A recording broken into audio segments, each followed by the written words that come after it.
Welcome to Cambridge Forum. I'm Lisa Mullins, co-anchor of The World, and it is a great pleasure to be here to join in this discussion with you and with Joseph Nye on the rise of China and American power. China is on the rise. It's now a very powerful player on the world stage. It projects a worldwide economic strength and growing military might as well. Some questions that we're going to be looking to answer tonight at this forum. What does China want? What's it planning to do from this unprecedented pedestal on the world stage? And how about us? Where does this leave America? What role has the United States played in the transformation? And how might the Obama administration's played in this, its emphasis on China, shape this pivotal relationship? Joseph S. Nye, Jr. is the University Distinguished Service Professor and former Dean of the Kennedy School of Government at Harvard University. He has served in many capacities. He's been the Assistant Secretary of Defense for International Security Affairs, Chair of the National Intelligence Council, and Deputy Undersecretary of State for Security Assistance, Science, and Technology. In 2004, he published his book, Soft Power, The Means to Success in World Politics. It is, as many of you know, a seminal work. It re-envisions the ways power is projected in international relations. His most recent book is called The Future of Power, and it brings Joseph Nye's consideration of global power relations into the new century. And recently, Professor Nye has had the opportunity to meet with China's future leaders, and we are privy right now to be able to have some fresh insights from him into the future of American relations with China. Welcome to Cambridge Forum, Joseph Nye.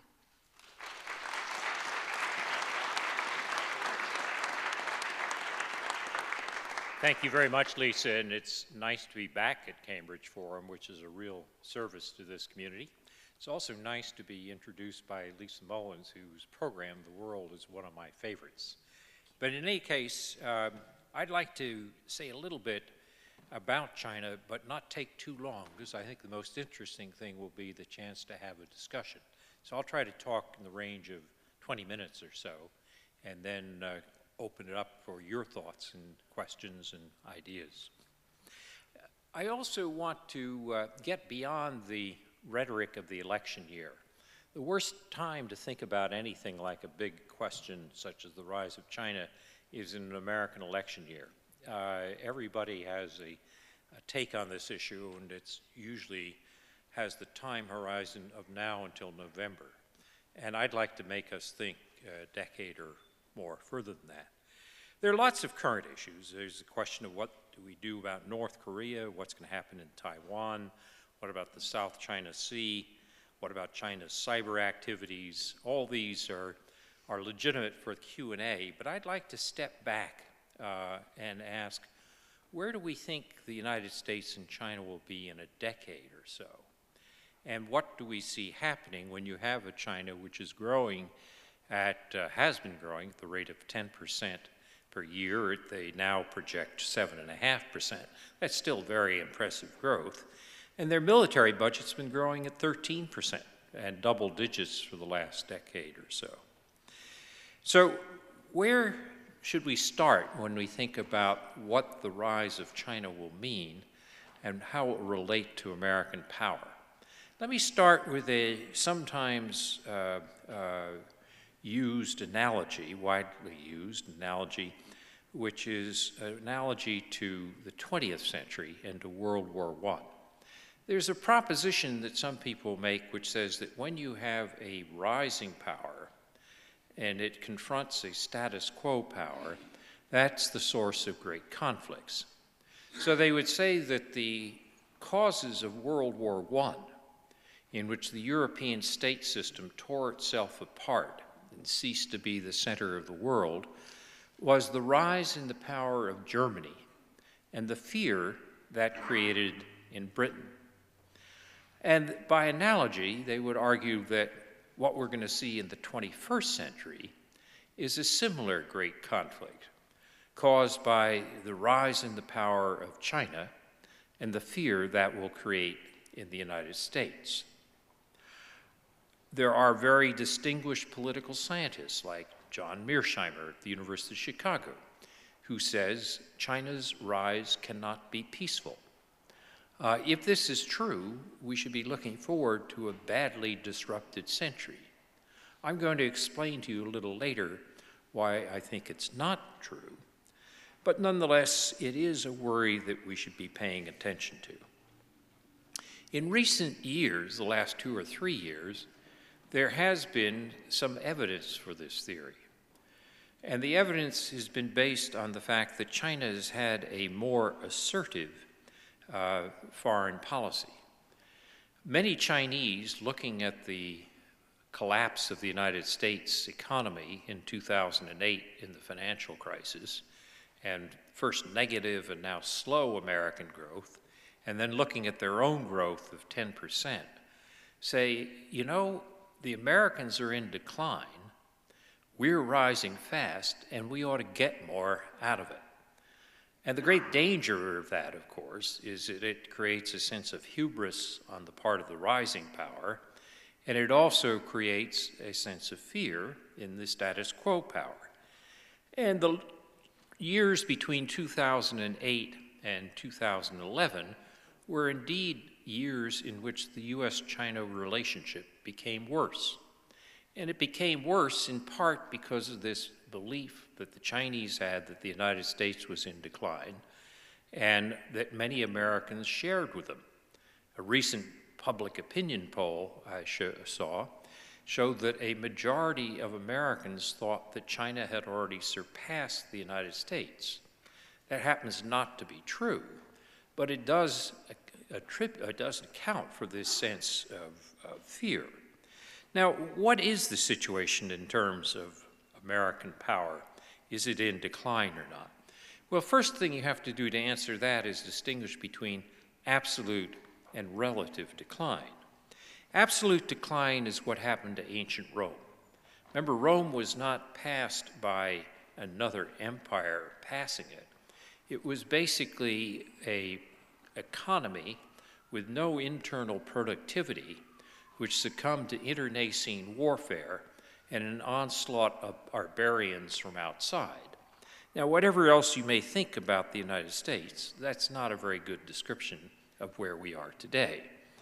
The World Economic Forum at Davos ranks the United States as the 5th most competitive economy in the world. China, incidentally, is number 27th. And the economies that are more competitive, according to the Davos Forum, are small economies like Switzerland and Sweden and Singapore, and so forth.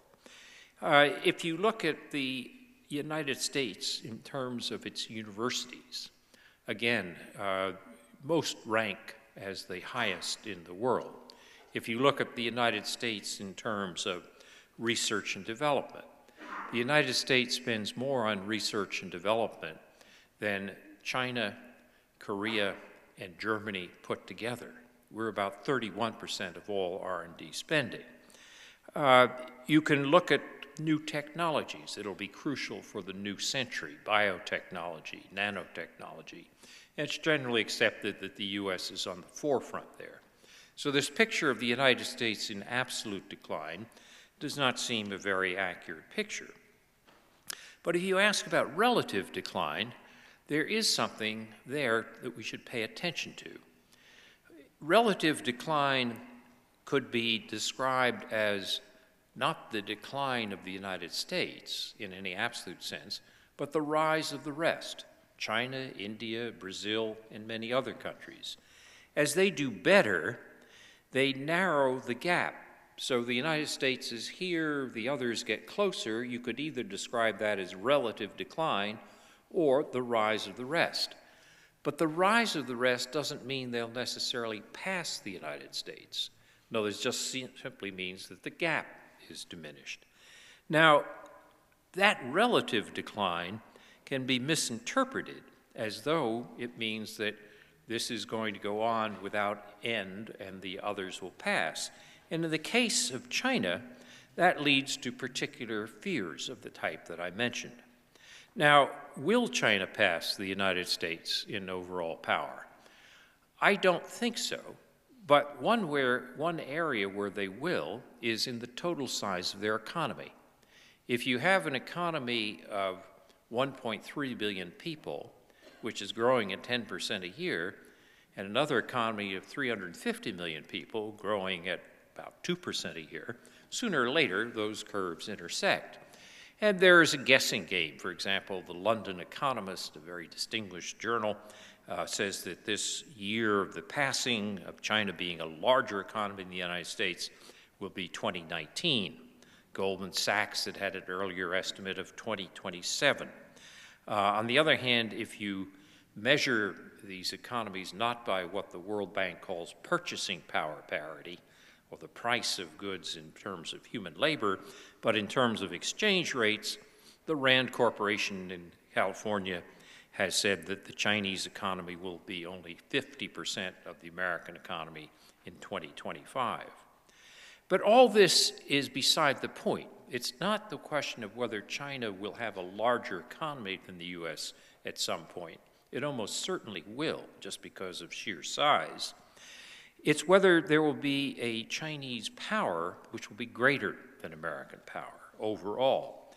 And there you have to look at questions not just of total size of an economy, but of per capita income. How rich is an economy? Which is another measure of how sophisticated an economy is. And if you look at per capita income, China will not pass the United States until well into this century, if then.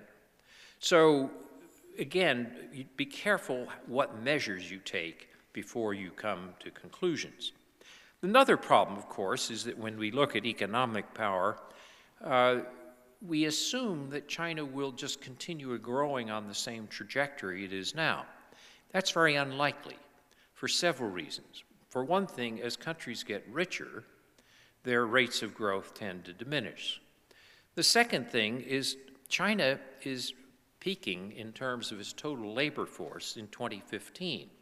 And one of the things Chinese worry about is, will they get old before they get rich? And so there is a demographic problem that they have to face.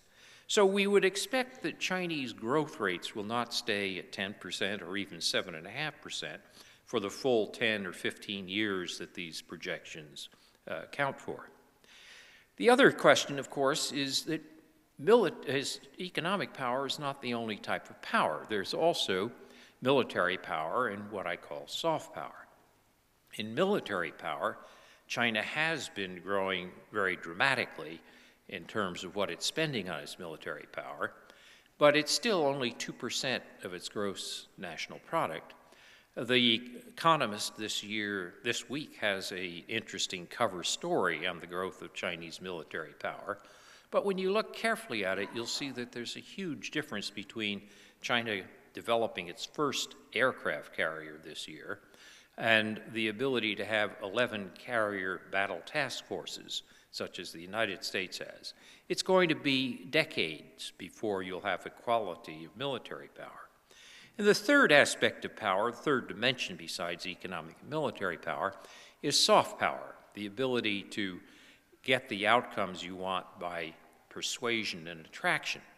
And there the Chinese are indeed very interested in increasing their soft power. Hu Jintao, the Chinese president, told the 17th Party Congress of the Chinese Communist Party in 2007 that China needed to invest much more heavily in its soft power. This is a very smart strategy for China. If you are growing rapidly in your economy and your military, what's going to happen? You're going to scare your neighbors, and they're going to try to form coalitions to balance you. But if you can increase your soft power at the same time so that you're attractive to your neighbors, they're less likely to try to balance your power. And so Hu Jintao's statement that China should invest more in its soft power was a very smart power strategy. The problem that China has is that it's not an easy task for China. They are spending billions of dollars on taking their Chinese Central Television or Xinhua news agency and making them sort of the international equivalents of Al Jazeera. They're developing Confucius Institutes to spread Chinese culture around the world. All these are good things. But the Chinese have a problem, which is a lot of a country's soft power is generated not by its government, but by its civil society. So American soft power comes more from our universities and our popular culture than it does from government broadcasts. But China finds it very difficult to let go of popular culture and civil society. So for example, after the Shanghai Exposition in 2009, a wonderful exposition that I remember going to and coming away with a very positive view about China as a result of it, the Chinese locked up Liu Xiaobo and prevented him from going to Oslo to occupy his seat at the Nobel Prize ceremony. And that effort to control the civil society basically meant they stepped on their message. They basically couldn't allow the kinds of freedom that were necessary to really develop soft power. So China's soft power is increasing, but it's not going to increase to the point that American soft power is prevalent, as measured by BBC polls and others, until they're able to loosen up on their civil society.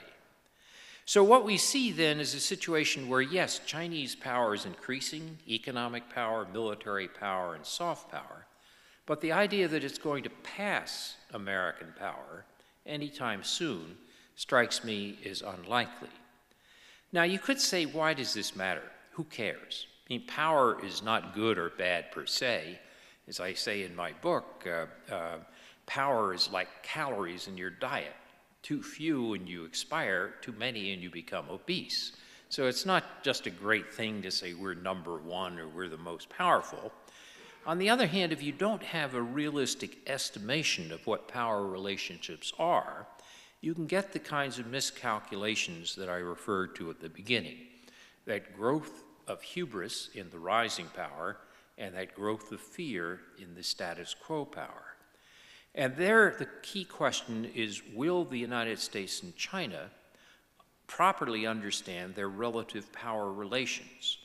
Or will you see a situation in this century of overreaction, both in China and the United States, which will lead to the kind of conflagration that produced World War I and the collapse of the European state system a century ago?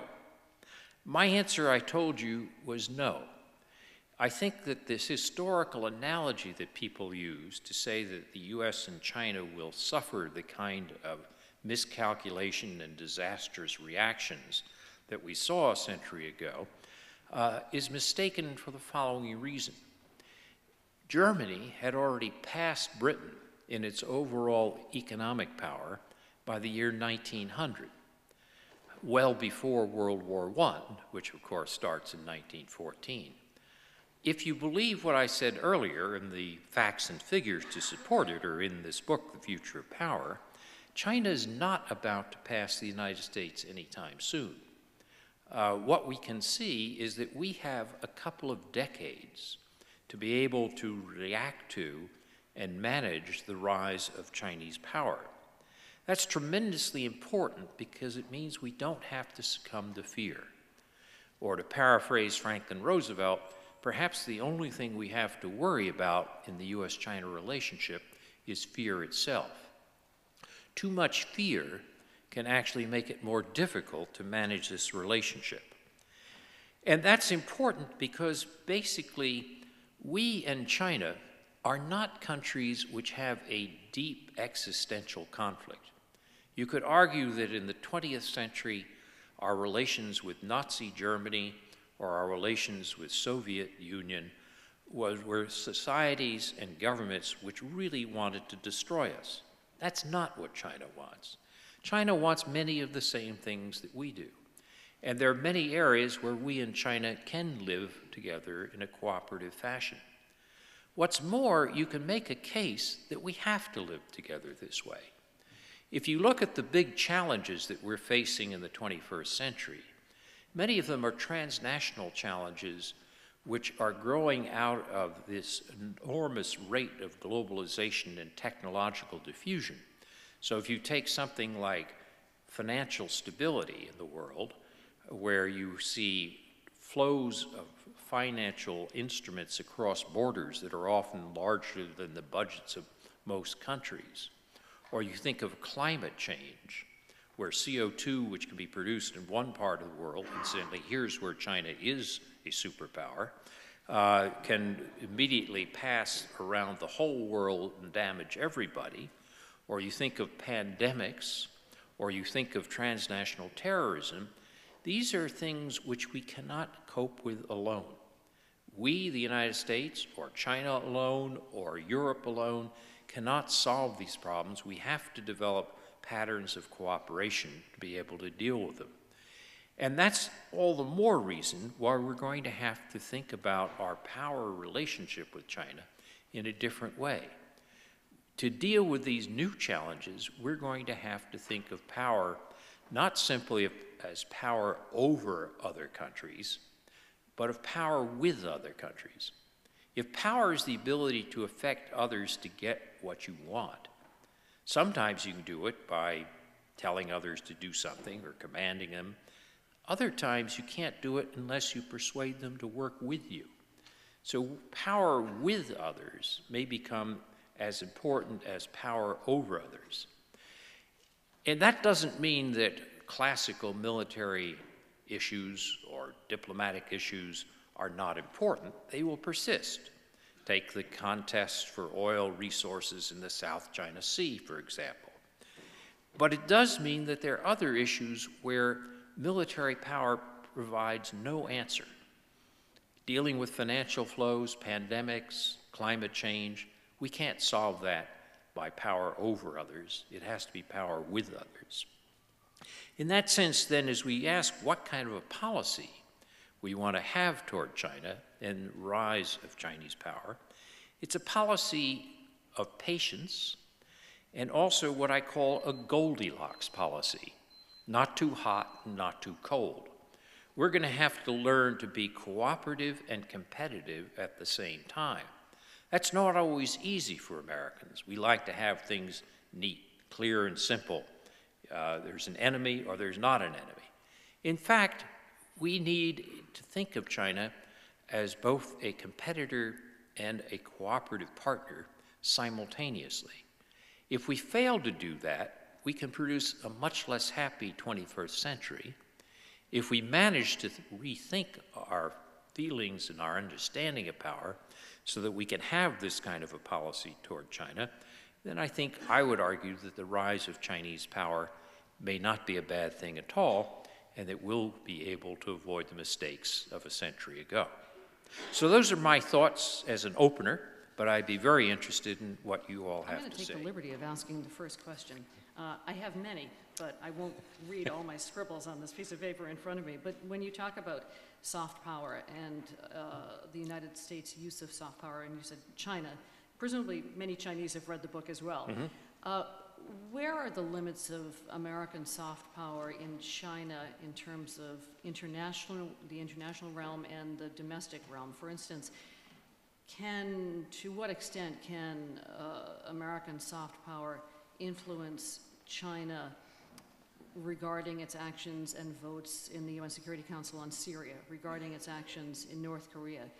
And then domestically, can soft power bear any kind of fruit in China on its human rights record, for instance? Well, it's a good question, Lisa. I think very often soft power is not adequate to solve problems. For example, take your issue of North Korea. Soft power is the ability to affect others by attraction and persuasion. Kim Jong-un, the new dictator of North Korea, is not going to be affected by persuasion and attraction. And if we want to make changes, it's going to be through the hard power of threatened sanctions. And the country that has the most ability to do that is China. And China has been quite unwilling to use its hard power against North Korea. So I would say that there are cases, Korea being a good one, where soft power doesn't do very much good.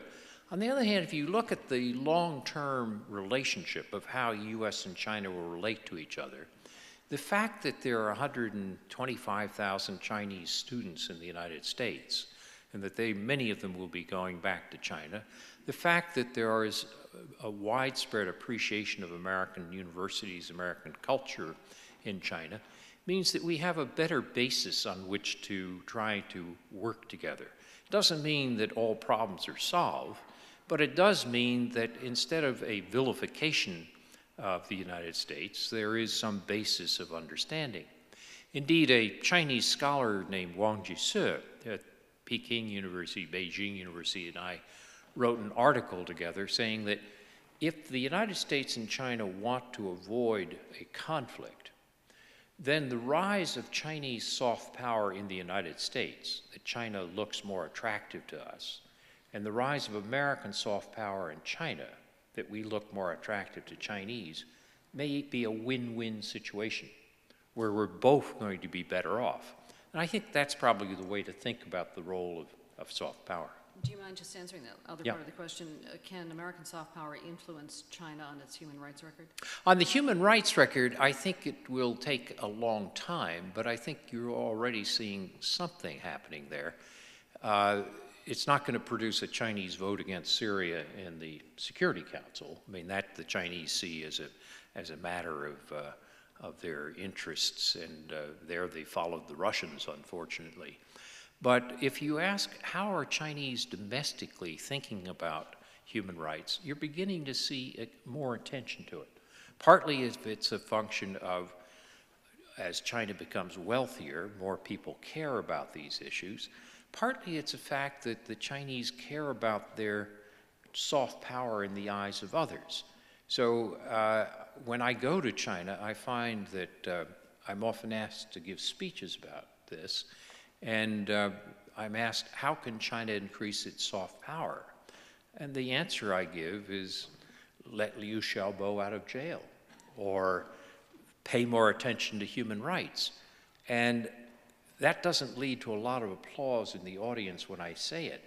But afterwards, sometimes people will come up to me and say, you're right, and we're working in that direction.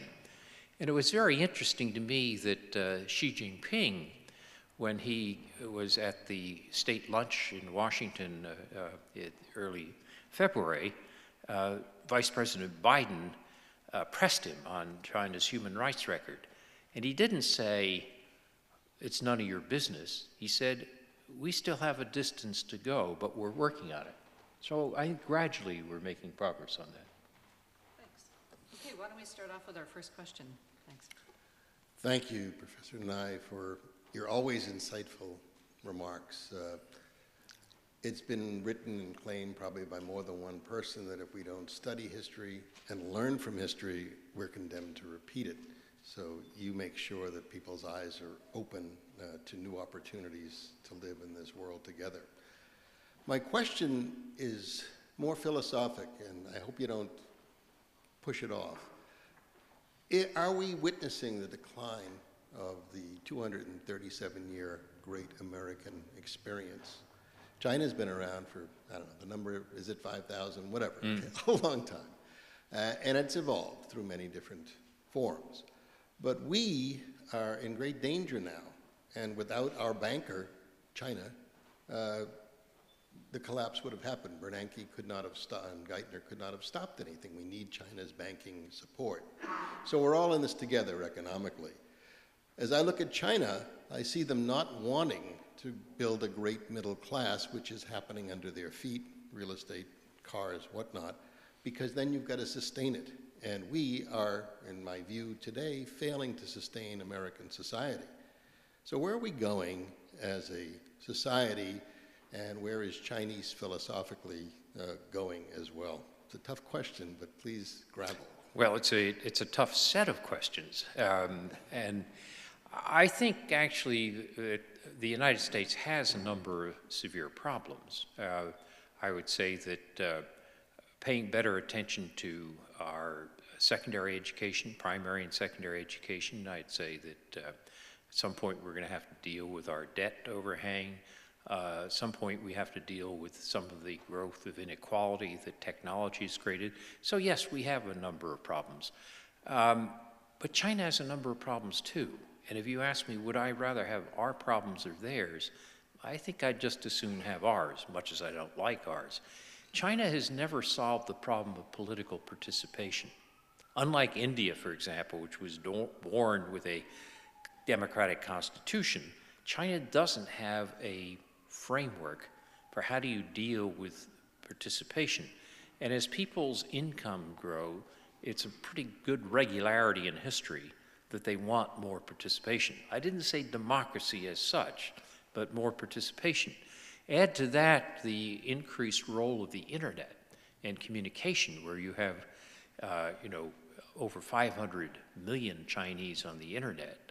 Now, not just with the internet and emails, but with Weibo, which are Chinese like Twitter. And the control that the Chinese used to have is becoming much more difficult. So the Chinese are facing a number of problems, and we are facing a number of problems. But if I had to ask you, somebody said you're a person from Mars, and you can have one hand or the other of these two hands to play in this game, I think I'd still take the American hand for all the problems that we have rather than the Chinese hand. I was encouraged by your opening remarks about long-term views to ask two very speculative questions. In the next decades or this century, could you speculate on China's likelihood of encountering the bad emperor problem? And can you speculate on whether China will in fact remain intact as a nation? Good questions. I think China will remain intact as a nation. Chinese nationalism is pretty strong, and the Chinese Communist Party has been using nationalism to try to reinforce its legitimacy. It may call itself the Communist Party, but there's very little communism left. So basically, they become legitimate through a high rate of economic growth plus nationalism. So if you look at the internet in China, you'll see a large amount of nationalism, part stimulated by the government, but partly because that's what goes with this rising middle class. So I think that China is likely to hold together as an entity. The question of will they have a bad emperor, will there be a political problem, will they be able to solve political transition, is a lot harder to answer and much more of an open question. The Chinese have had a set of generations of leadership. This group that's going out of office at the end of this year is often called the fourth generation. And the group that's coming in next year is called the fifth generation. And some people think that the real change in China, as long as we're taking a long-run perspective, will be with the sixth generation. The sixth generation of Chinese leaders, many of them will have been educated overseas, will be very sophisticated and knowledgeable about the world. And so in that sense, the prospects for major change may be in the 2020s. The sixth generation, if you keep on with the cycles they have now, won't be in office until the 2024 or so. But so if you can get that far, you might see some major political change in China. The question is, will you get that far? You're seeing, if the Americans have an inequality problem, the Chinese inequality problem is even worse. If you look at corruption, the corruption is absolutely terrible. If you look at the injustices that are done to peasants and others who are having their land taken away from them, these are huge problems. And so the Chinese are going to have to figure out, how do you move from where they are now into the 2020s while maintaining a broad base of legitimacy but increasing participation. And frankly, at this stage, they don't know how to do that, and we're not sure they're going to make it.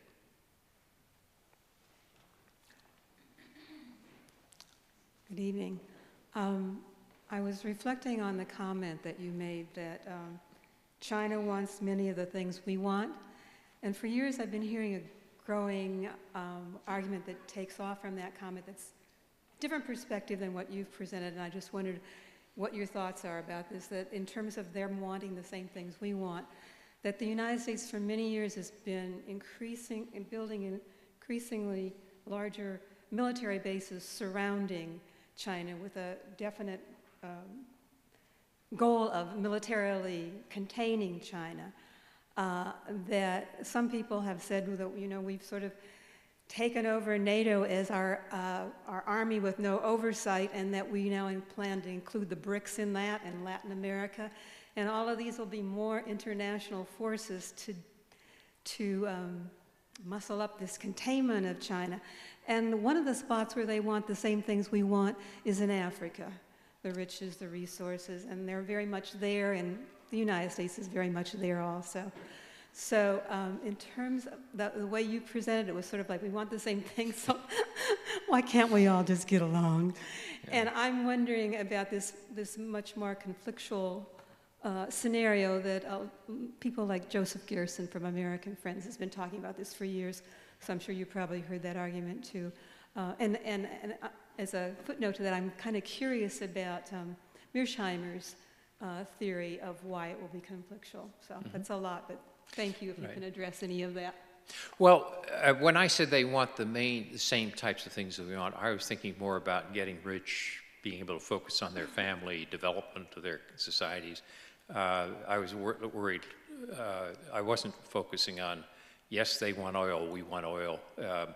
I frankly think this resource competition is overstated. If China goes to Africa and buys minerals and oil, and it raises incomes in Africa, to my mind, that's good. And the view that they will capture that oil and we won't get it is a misunderstanding of the world oil market. If, for example, there's a crisis in the Persian Gulf and oil is suddenly not on the markets, yes, they may get Angola oil or Sudan oil because they own it, but then some Indonesia oil that would have gone to China will now go to Rotterdam or to the U.S. So that part of it, this resource competition, I'm not much of an alarmist on that. The kind of worry that Mearsheimer expresses is more like I described, that a rising power feels its oats and wants to be number one and pushes too hard, and that a status quo power gets fearful and resists too much. And that goes to this question, should we be containing China? Because many people said, before they get too strong, contain them now. When I was in the Clinton administration, we looked at that very carefully and asked, does it make sense as a strategy to try to contain China? And we decided no, that the answer is that only China can contain China. And that means that if China acts as a bully, it will in fact create among its neighbors a reaction. And that reaction will ask for more of American presence to balance China. So the strategy that we developed in the 90s, and which has held since then, is not to try to contain China like the Cold War. After all, we not only trade with China, we have a huge deficit with China. In the Soviet days, we had not only no trade, but no social contacts. There were no students, and now we have 125,000 Chinese students here. This is not containment like the Cold War, but it is a situation where we say we can shape the environment so that China has an incentive not to act like a bully as it goes stronger.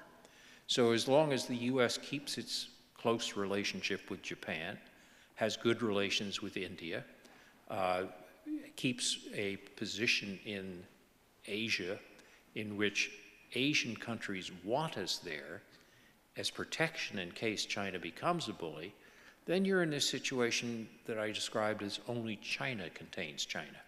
And notice what's happened over the last several years. From 2009 to 2011, China started pressing very hard on islands in the South China Sea, the East China Sea, the Japanese Senkaku Islands that the Chinese call Diaoyutai.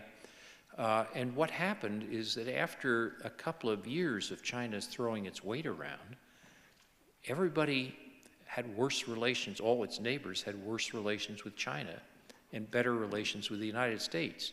Not because we went in to form a NATO, it's because these other countries said, we'd like to have you there just in case the Chinese keep up this assertiveness. So I think the attitude toward China is not containment.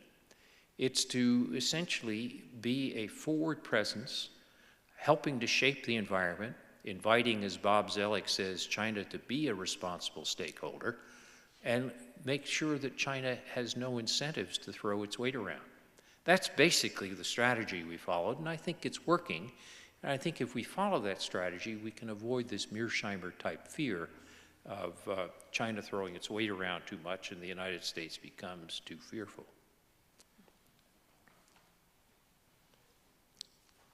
So you mentioned militarily that while they're increasing their conventional ability to conduct warfare with their carriers, they're still nowhere close to us conventionally. But at the same time, it seems that they're making leaps and bounds in the realm of cyber warfare. Mm-hmm. Will that help close the gap conventionally as sort of the nature of conventional warfare changes? And if so, does that then make it more of a risk that should they succumb to the hubris you mentioned of some sort of conflict, be it overt or clandestine? Well, the cyber issue is a serious issue, and China is being very active in the cyber arena. But it's worth noticing something. People say, you know, the Chinese could put a logic bomb in our power grid and bring down the American economy. But they're deterred from doing that because they would hurt themselves. It's the same reason that they don't dump all these dollars that they hold. Yes, if they dumped all their dollars, they could bring the United States to its knees, but in doing so, they bring themselves to their ankles. In other words, there's an economic interdependence between the two countries, which inhibits the Chinese from doing that. So I think the problem is not that China is going to engage in a major cyber battle with the U.S. I think more of a problem right now is China is using cyber to steal enormous amounts of intellectual property. And there the question is, if you were Chinese, why not? What's the cost? In the past, you would send some spies and you train these spies and you'd send them into a factory and have them carry out a briefcase full of blueprints. Nowadays, you send some electrons across the border. If the electrons don't succeed, you send another bunch of electrons. You don't have to get your spy out of jail if he's caught. And we've got to find some way to talk to the Chinese about the level of this intellectual property theft by a cyber means. And I think that's the more serious dimension to this rather than the cyber warfare where they're going to bring us down. If you get to real cyber warfare, in which you use cyber for destructive purposes, I think you could make a case that the Americans can do even more to the Chinese than they can do to us. But both of us have a strong disincentive to do that. But when you look at cyber theft, then there has to be some price on it, or why wouldn't the Chinese just continue it? And that's where we've now started we have what we call strategic and economic dialogue with the Chinese that occurs every year at high levels.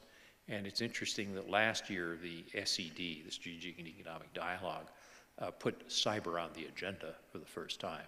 And I think we are going to have to work on that. Am I next? My Yes, name Mike. is Michael Brower. Joseph, or Joe, as I think That's maybe right. I called Yeah. you at the Kennedy Yeah. School. Two comments for you to comment on. One is, I'm absolutely delighted that I agreed with every single thing you said in your speech. I did feel a little bit disappointed that you left out, and I want you to comment on this, any mention of the impact on the U.S. economy and our competitiveness of maintaining 5 or 6 or 7 dozen military bases around the world. I wish that you would comment on that, and should we continue that? Second, for you to comment on, in your comment period here, you made a statement that I either don't understand or don't agree with, and I want you to comment on it. I think you said the technology revolution led to the increasing inequality in the United States. And my perspective is that the richest 1/10 or 1/2 or 1% of Americans have seized power and are threatening our democracy and have accumulated more and more income in the last 30 years, to the extent that they now have more income than the poorest 1/3 or 1/2 of Americans. So please comment on that. Okay. The issue of inequality, to take the second question first, is there are many causes of inequality. But sometimes people say it's globalization. It's, sending jobs abroad. It's the competition of Chinese labor and so forth. That's part of it, but the trade economists that are my colleagues at the Kennedy School say the real source of this great divergence in the gaps of incomes would exist even if we had no external trade, even if China didn't exist. And the argument is that with the role of computers and information, there's an enormous premium on education which provides you with the ability to use these new information. And that means that if you could graduate from high school 30 or 40 years ago and get a good job at an automobile factory, and all you needed was to turn a wrench or to use a hammer, now you have to use a numerically controlled machine tool. And the level of education that you need to be able to get that same middle-class income has changed. That is a gap which is being created not by China, but by the growth of information technology in the economy. That's not the whole of the problems of inequality. There's also lots of questions related to the tax code, to the privileging of finance, to the inadequate financial regulations. There are lots of sources of the inequality, but I think the argument that some of my economist colleagues make is that it's this fundamental change of the role of information technology which has made this larger gap in the middle class than existed 30 or 40 years ago. Mike, remind me of the first question now. Military bases, sorry. On military bases, I think there's some that are useful and some that are not. I frankly think that we should be getting out of Afghanistan. We are. I think both Iraq and Afghanistan were huge mistakes and wastes of money. On the other hand, if you take military bases in Japan, it's worth noticing that there are 50,000 American troops in Japan, and the Japanese pay for them. Doesn't cost us.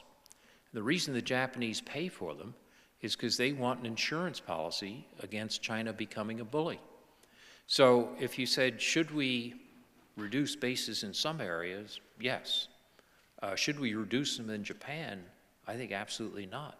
I mean, it doesn't cost us anything, and it greatly increases American influence in the region. So on the military bases, my answer would be it depends. Hi, my name is Brandon. I guess my question would be that part of America's status as a superpower, there's always been somewhat of a moral claim that, we know what's best for the world, or we're going to be the people that are going to step up to solve conflicts, whether it be like Syria, Libya, Rwanda, and all these other places. And in my view, part of what arose from that is sort of like the dynamic between capitalism and communism, and the belief that the capitalistic system is more moral. And how can we continue to make the same moral claim that we know it's right for the world, or that we represent like the moral interests, if we no longer are a superpower? And if China sort of usurps us in this regard, what type of moral claims do you think China's going to make? Because it seems so far that they're not making moral claims at all. And how does that play into superpower? Well, it's a very interesting question, and we ought to be careful not to feel self-righteous, so we always know the right answer morally. We don't. We, as a country, we've done some things that are not very moral. I would argue that Iraq was a case in point, even though we used a moral rhetoric sometimes to justify it. So I would not argue that we have the answer. I would say we ought to remember what John F. Kennedy said when he said we need to make the world safe for diversity, not just impose our views of morality or how to run a society. With that said, however, there is a situation that as long as the United States is the largest country, it makes a difference whether we are providing what's sometimes called global public goods, a international trade system that's relatively open, a financial system that's relatively stable, movement on some of the global commons issues. And the problem here is if the largest country doesn't take the lead on those issues, then nobody takes the lead, because for smaller countries, it's not worth taking a lead. You don't have a big impact, so it's better just to be a free rider. And the big question that you're seeing in some of the books that are being written now by Robert Kagan and Michael Mandelbaum and others is the danger that if the United States thinks it's no longer strong enough to work on these issues, and it pulls back, and China says, we're a developing country, we're not ready to work on these issues, maybe nobody provides global public goods. In the 1930s, the United States had already passed Britain in economic strength, 20s and 30s, but we didn't see ourselves as responsible for providing these global public goods. And the late Charles Kindleberger, the great MIT economist, argues that this was one of the causes of the Great Depression, that Britain no longer could provide these global public goods, and the United States was acting as though it's a free rider, even though it was the strongest. Some people say that may be the real problem with China, that China won't step up to the plate, won't do its part. And that, I think, is a real danger. On the other hand, it's interesting to notice that China is beginning to realize that its traditional position as having nothing to do with public goods, of not, as they put it, not interfering inside other countries, isn't going to be adequate. China now has a large number of troops that are involved in U.S. peacekeeping missions. China now has a naval group that is trying to deal with other countries or help other countries deal with Somali pirates. So China's beginning to step up to this. China's beginning to ask the questions of what happens if it doesn't adjust its export-led growth strategy to the fact that you can't go on like this forever. And so it has developed a new 12th five-year plan to focus more on internal consumption and moving industry toward the western parts of their country. So China is beginning to move in that direction. And the question is not, is the United States more moral or more right than China, but can we in China develop patterns of cooperation and habits of cooperation so that we can work together on providing some of these global public goods? Thank you for being here today, Dr. Nye. My name is Swat, and on the question of civil society, you mentioned that until China starts to loosen up its civil society, will we see an increase in their soft power? So I have a two-part question to that. First of all, how does either the U.S. government or even U.S. corporations involved in China right now help China loosen up its civil society? Because we're both aiming towards the best, same things within our best interests. Now, as a counterpart to that, a crux of controlling the civil society, I'm assuming, is censorship. So how and when does a censorship stop? Well, let me give you a recent example, which is the issue of Apple and Foxconn, which is the Taiwanese-owned company that assembles your iPad, your iPhone, and everything else in China. Foxconn had developed a quite repressive labor system, very low wages, people in pretty poor conditions.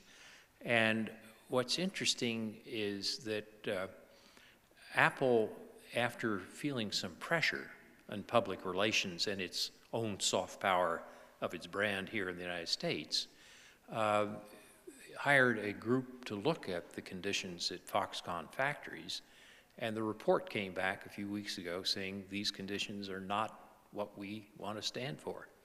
And Foxconn announced it would make changes in those conditions in those countries. So there's an example where an American corporation, feeling pressure from parts of American civil society has actually gone and done something which has improved working conditions and workers' rights in parts of China. So we can hope to see more such examples.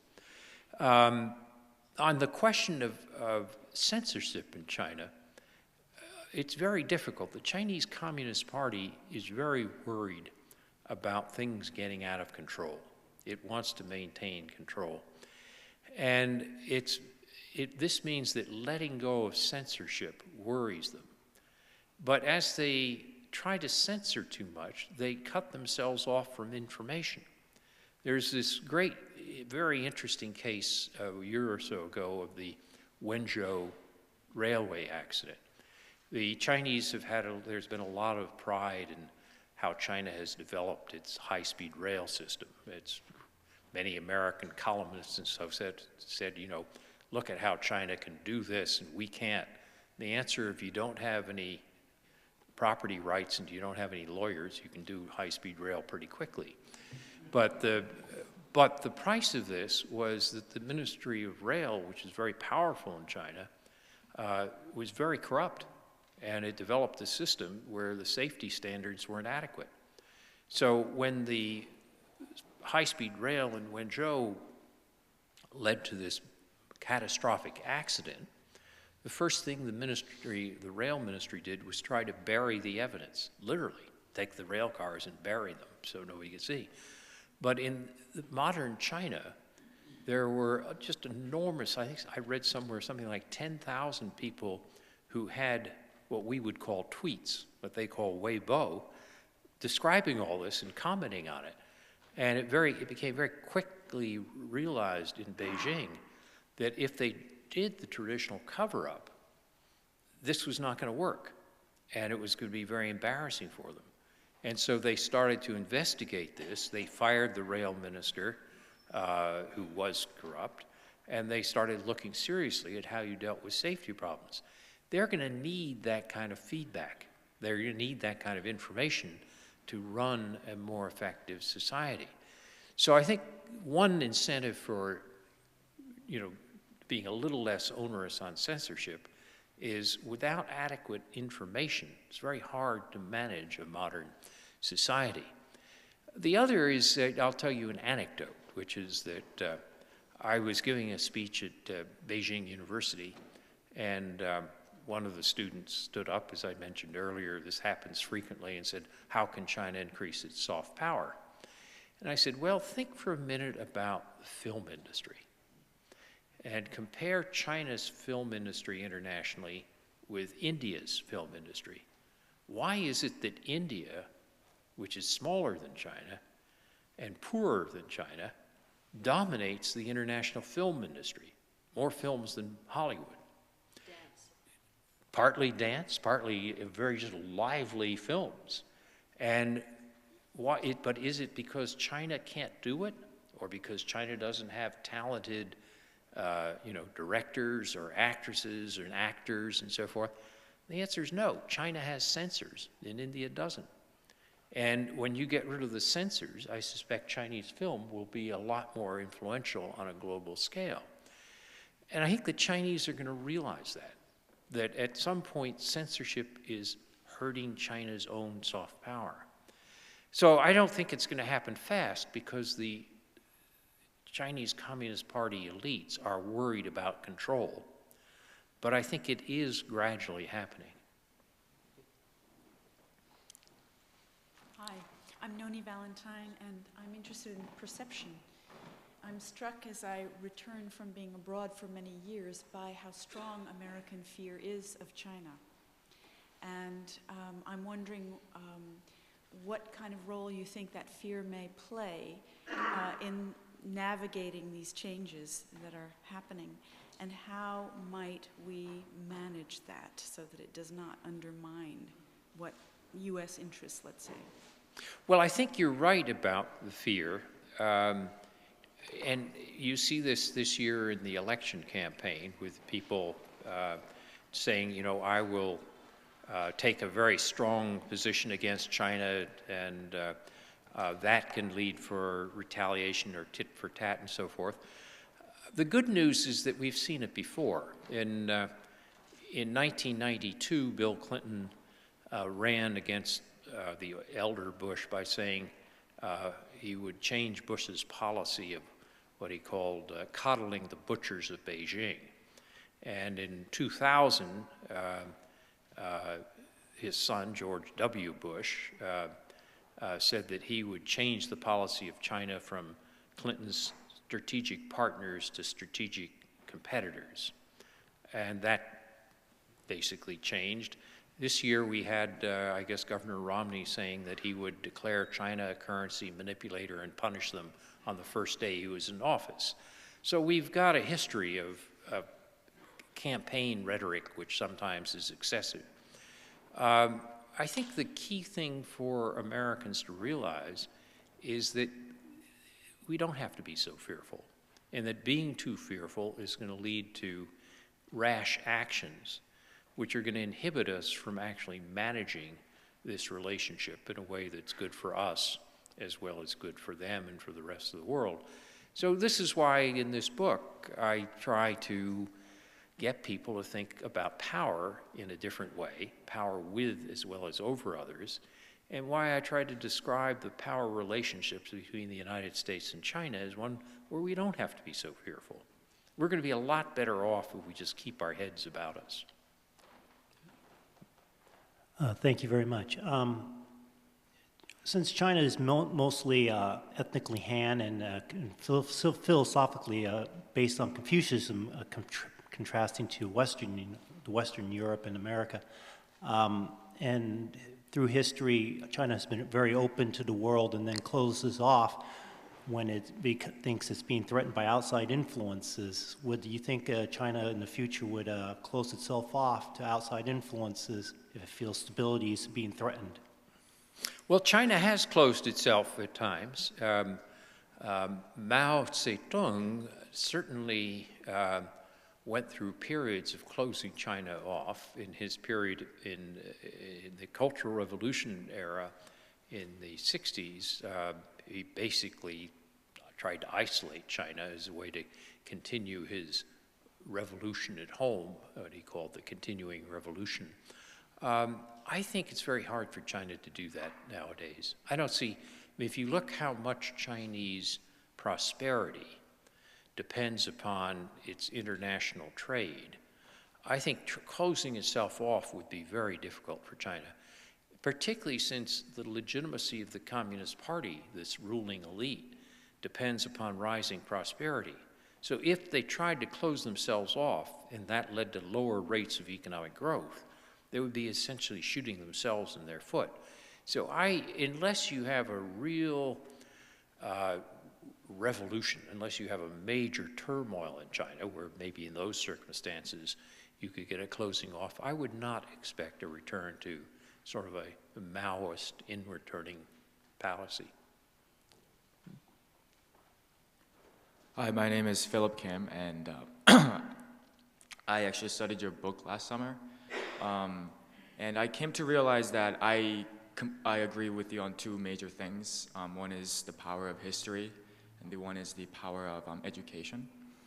I'm originally from Korea, and for me, China means a lot. Not to mention that it's a lot closer and border to North Korea, things like that. But we also got to study China a lot since we were very little. And one thing that I noticed about their history is that their history goes on back to 5,000 years and all sorts. And since 4,000 years, they had some sort of national sense of, togetherness. But then for 5,000 years, although they developed very different dynamic cultures and things like that, they've always have been under some sort of a dictator, which is taken form as an empire, with an emperor or empress even sometimes, very few times. I think that signifies something, which means right now the Chinese people and even the Chinese leaders feels almost they take it for granted that their government, there is no middle class, it is only the lower peasants, and then there's the few high leaders, which quite for me resembles a lot of their former forms, which is the empires and sorts like that. And I think that relates with the education. How does it relate with the education is that I think education is a solution of almost everything. That's just my perception of things so far. I'm only 18. And China is, although like you've mentioned, there's so many Chinese people coming here to study, and also education in America is a big source of soft power I'm experiencing myself. But then do you really think those Chinese students who come here as the new generation studying here, would they be dyed into that American, more international color with more understanding of the broader world, that once they come back, they will be able to kind of bring down the 5,000 years of, kind of the same color of the small leaders and the rest of the people just following them with no proper education for them, only the education being very exclusive for those leaders, which I assume those people who come here are usually children of those leaders. Yes, so my question for you once again is, would education be enough solution for China to step up as the global leader? Well, I think you're right that China has a very long history. It's a history of unity and fragmentation. So you have centralization, then you have weakening of centralization, and then fragmentation, and then reassembling. And so there is a cycle in Chinese history. But what's common in all this is that you come back to an authoritarian position. I mean, the emperor is the traditional position. And the question, though, is whether things will be different now. One is education, as you mentioned, but the other is the point you made about middle class. There really is now a middle class. One of the things the Chinese have done over the last 30 years is they have developed a middle class. They've raised hundreds of millions of people out of poverty.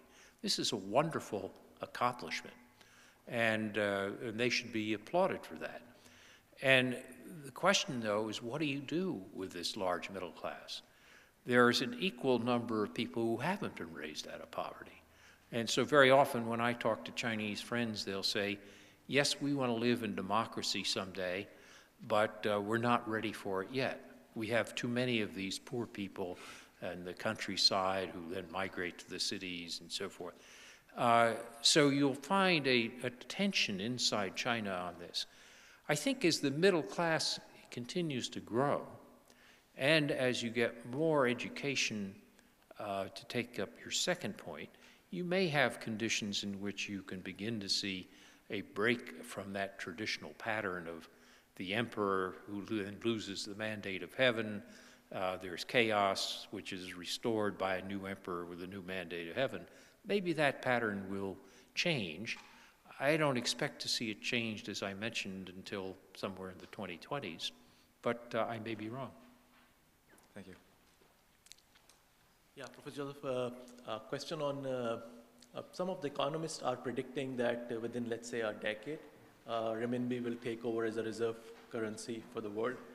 Do you think it will happen? A. Secondly, what will be the consequences for the US economy on that? Well, the Chinese currency is not now convertible, and so the renminbi does not pose a threat as a reserve currency to the dollar's role. As China is taking a series of steps to gradually make it more convertible and to develop a broader set of capital markets at home, which could allow the renminbi to play a role as a reserve currency. I think I was talking to a Chinese friend who is involved in the central bank in China, and he sees this as at least 10 years away. But someday, yes, but not tomorrow. Looks like we have 3 more questions. Okay. Thank you for keeping them brief. Sure will. Thank you very much for your talk. Charles Kupchan, I don't know how you say his name, this weekend in the New York Times had a piece saying, never mind Fukuyama and the end of history, we have to get used to other versions. Political Islam, left-wing socialist in Brazil, India, and then China, Russia, the sheikdoms would be another possible version of modernity, which would not see the kind of bourgeois democratization that you've talked about. I don't want to read into your remarks, but it sounds like you still are favoring that sort of inevitable bourgeois democratization. Is that true? Well, I'm not as pessimistic as Charlie Kupchan is. He's been looking at this as a declinist for some time, and I have taken a different view. But I think it's a mistake to see that you're going to have a world that looks like the United States. It's going to be a much more diverse world. And I think that may be a point where he's right. But we can live with that kind of diversity. To the extent to which people become wealthier and develop and have access to more information, they want more participation. That may not turn out to look like democracy as we call democracy, or as British call democracy and so forth. But it does mean there's going to be an increased demand for participation. And that may take very different forms in different societies. It might be quite different in, let's say, some Arab societies, and it may be different in China, and it may be different in a variety of countries. But I think what I was trying to say is that there will be increased demands for participation, not that it will follow a model which looks just like the United States. But that takes me back to my comment earlier about John F. Kennedy. We want to make the world safe for diversity, not make them into looking exactly like us. Professor Knight, more on democracy. 220 years ago, when we Europeans were undergoing absolutist monarchies, we invented this very formidable formula of representative democracy. And yet today, and I hope you agree with me, democracy is seriously jeopardized. When habeas corpus is suspended, and when European democracies are kneeling in front of the speculating interests today, at the time we are speaking. So if this is the framework, what is our moral right to ask the Chinese to democratize and to respect civil rights when we are having an issue with that? Second point is, I was once traveling in Canton in China, and I saw a peasant plowing the land.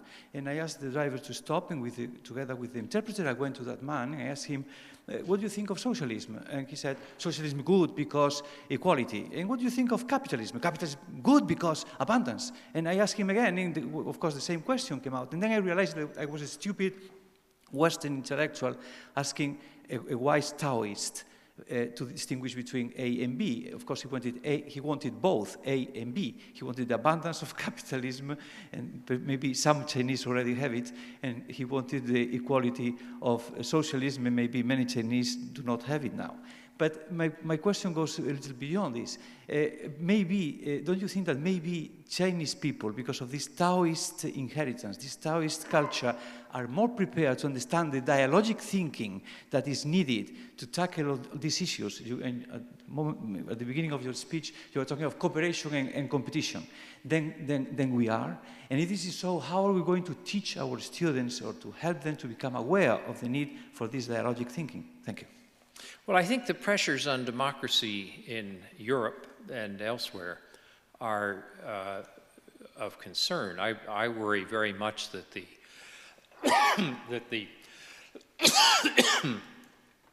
that the current problems of the euro and the financial situation in Europe could be detrimental for European democracy, and I think that would be a great loss. I think, however, that we'll get through this. It is true that we see in both Italy and Greece unelected governments, technocrats, and that's at odds with democracy. But I think they're temporary aberrations. But in any case, I don't think we in the United States or in Europe have an answer to impose on China or to have the Chinese necessarily follow us. But I think the Chinese, they do want equality, they also want prosperity, they also want more individual liberty. How they work those things out, you know, the famous French liberté, égalité, fraternité, each society will probably work those out in its own balance. There are trade-offs among these values. And I just think that what we'll see in China won't look just like what we have, but I don't think it'll look like China today either. And we'll wait and watch how that evolves. But that's again the point, that we don't try to tell the Chinese how to run their society, but we can say that as they want to make changes, we should be sympathetic and helpful. Just to honor the clock, we have 5 minutes. Two more short questions and 2 brief answers would be great. Thank you. Okay, Professor Nye, thank you for offering a new perspective of the power with the soft power. My question would be, how can you measure the power since you have offered it to? And I know the answer must be very hard, but if we cannot measure them correctly, I think maybe the perception really matters. Both the fears in the United States and the nationalism in China, it's a part of the perception. So how can we have an objective or a good perception with a state-owned media in China and a very belligerent media in the US, controlled by some people? I mean, the failure of the marketplace of ideas before the Iraq War. Well, we see constant efforts to measure power resources. You know, how big is the army? How strong is the economy? How popular is the country in terms of public opinion polling, which measures soft power? That doesn't necessarily, those measures of power resources don't always measure the outcomes. And there's sometimes mistakes between measuring of resources and measuring of outcomes. But by and large, I think if people are careful in their analysis, they can get rough approximations of power. And this is what I try to explain, this relationship between power resources and power behavior in this book. But I think the great danger I see is that people may take one dimension of power, say the rise of Chinese gross domestic product measured in purchasing power parity, and say that because that means it'll pass the US, now China's more powerful. That kind of simplistic, taking one form of one resource, is the kind of thing that I think we have to avoid. What about the perception? Perception, well, that goes to perceptions, which is that if you allow this kind of simplified exaggeration, such as China will pass the United States in GDP measured at purchasing power parity in 2018, that means China is stronger. That's a perception. We have to avoid allowing that kind of perception to take hold. It's not a very good analysis. Thank you very much. Actually, I have one final real quick question. Do you have something that you recommend, English language, blog, newspaper, Twitter site that you look at every day that you'd recommend that we look at as well? To keep up on China or Yeah. generally? There's not one single source on Twitter that I use or blog. I use the foreign policy blog generally, which also often has some good information on China. And if I were to look on Twitter, I just generally scroll through and see whether there's not one person that I look to. Anything coming from China that you'd recommend? Well, there are some groups that are proposing the Weibo or forwarding the Weibo from China, and Ethan Zuckerman at MIT has pointed out a number of those. Berkman Center, Ethan Zuckerman, many of you may know. Thank you very much, Joseph Nye. So much appreciated. And thank you for all the wonderful questions you had as well in the audience. You've been listening to a program of Cambridge Forum recorded in April 2012, co-sponsored by the First Parish Church in Cambridge, Unitarian Universalist, the Lowell Institute, and the Friends of Cambridge Forum.